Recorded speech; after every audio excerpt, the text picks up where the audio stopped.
Hello guys, ನಮಸ್ತೆ. Welcome back to my channel. ಇವತ್ತು ಬಿಸಿಬೇಳೆ ಬಾತ್ ಹೇಗೆ ಮಾಡೋದಂತ ನೋಡೋಣ ಬನ್ನಿ. ಮೊದಲನೇದಾಗಿ 1 ಕಪ್ಪು ಅಕ್ಕಿ, 1 ಕಪ್ಪು ಹೆಸರುಬೇಳೆ, 3-4 ಸ್ಪೂನು ಬಿಸಿಬೇಳೆ ಬಾತ್ ಪೌಡರ್, ಹಾಗೆ ತರಕಾರಿ ನಿಮ್ಮಿಷ್ಟದ ಹಾಕೋಬೋದು. ಇಲ್ಲಿ ನಾವು ಬೀಟ್ರೂಟ್, ಕ್ಯಾರೆಟ್, ಗಿಡ್ಡೆಕೋಸು, ಬೀನಿಸ್ ಮತ್ತು ಹಸಿ ಬಟಾಣಿ ತೊಗೊಂಡಿದ್ದೀವಿ.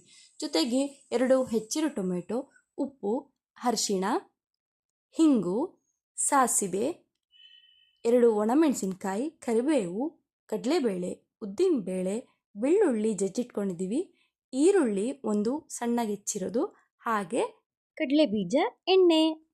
ಮೊದಲನೇದಾಗಿ ಹೆಸರುಬೇಳೆ ಅಕ್ಕಿನ ತೊಳೆದು ಕುಕ್ಕರ್ಗೆ ಹಾಕೊಳ್ಳೋಣ.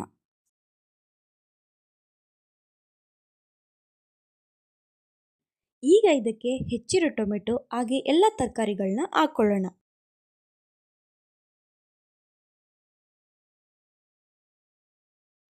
ಚಿಟಿಕೆ ಅರಿಶಿಣ, 3-4 ಸ್ಪೂನು ಬಿಸಿಬೇಳೆ ಬಾತ್ ಪೌಡರ್, ರುಚಿಗೆ ತಕ್ಕಷ್ಟು ಉಪ್ಪು, ಹಾಗೆ ತರಕಾರಿ ಬೇಳೆ ಬೇಯೋದಕ್ಕೆ ಬೇಕಾದಷ್ಟು ನೀರು ಹಾಕ್ಕೊಂಡು ಕುಕ್ಕರ್ ಲಿಡ್ ಕ್ಲೋಸ್ ಮಾಡ್ಕೊಳ್ಳೋಣ. 4-5 ವಿಷಿಲ್ ಬರ್ಸ್ಕೊಂಡು ಸ್ಟವ್ ಆಫ್ ಮಾಡ್ಕೊಳ್ಳೋಣ.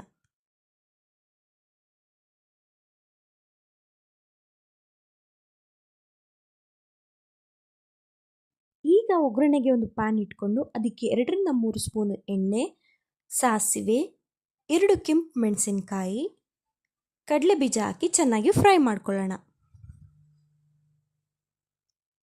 ಕಡಲೆಬೀಜ ಫ್ರೈ ಆದಮೇಲೆ ಉದ್ದಿನಬೇಳೆ, ಕಡಲೆಬೇಳೆ ಹಾಕಿ ಫ್ರೈ ಮಾಡ್ಕೊಳ್ಳೋಣ. ಈಗ ಇದಕ್ಕೆ ಬೆಳ್ಳುಳ್ಳಿ, ಈರುಳ್ಳಿ ಹಾಕಿ ಚೆನ್ನಾಗಿ ಫ್ರೈ ಮಾಡ್ಕೊಳ್ಳಿ. ಬೆಳ್ಳುಳ್ಳಿ ಜಜ್ಜಿದ್ದು ಹಾಕ್ಕೊಂಡ್ರೆ ತುಂಬ ಚೆನ್ನಾಗಿರುತ್ತೆ. ಸ್ವಲ್ಪ ಕರಿಬೇವು. ಈಗ ನಮ್ಮ ಒಗ್ಗರಣೆ ರೆಡಿ ಆಗಿದೆ. ಇಲ್ಲಿ ತರಕಾರಿ ಬೇಳೆನೂ ಬೆಂದಿದೆ. ಸೊ ನಿಮಗೇನಾದರೂ ಈ ಹಂತದಲ್ಲಿ ಗಟ್ಟಿ ಅನಿಸಿದ್ರೆ ಸ್ವಲ್ಪ ಬಿಸಿ ನೀರನ್ನ ಕಾಯಿಸ್ಕೊಂಡು ಇದಕ್ಕೆ ಹಾಕಿ ಮಿಕ್ಸ್ ಮಾಡ್ಕೊಳ್ಳಿ. ಈಗ ಇದಕ್ಕೆ ಮಾಡಿಟ್ಟಿರೋ ಒಗ್ಗರಣೆ ಹಾಕೊಳ್ಳೋಣ.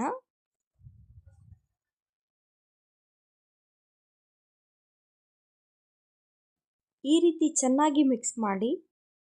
ಕಲರ್ಫುಲ್ ಆದ ಬಿಸಿಬೇಳೆ ಬಾತ್ ರೆಡಿ ಆಗಿದೆ. ಈಗ ಸರ್ವ್ ಮಾಡ್ಕೊಳ್ಳೋಣ. ಇದಕ್ಕೆ ಮನೇಲೆ ಮಾಡಿರೋ 2 ಸ್ಪೂನು ತುಪ್ಪ ಹಾಕ್ಕೊಂಡು ಮೇಲೆ ಬೂಂದಿ ಖಾರ ಹಾಕ್ಕೊಂಡು ತಿಂತಿದ್ರೆ ವಾವ್, ಸೂಪರಾಗಿರುತ್ತೆ. ನೀವು ಮನೇಲಿ ಟ್ರೈ ಮಾಡಿ. ನಿಮಗೇನಾದರೂ ಈ ವಿಡಿಯೋ ಇಷ್ಟ ಆದರೆ ಪ್ಲೀಸ್ ಲೈಕ್ ಮಾಡಿ, ಶೇರ್ ಮಾಡಿ, ಕಮೆಂಟ್ ಮಾಡಿ, ಸಬ್ಸ್ಕ್ರೈಬ್ ಮಾಡ್ಕೊಳ್ಳೋದನ್ನ ಮರಿಬೇಡಿ. Thanks for watching. Love you all. Bye bye.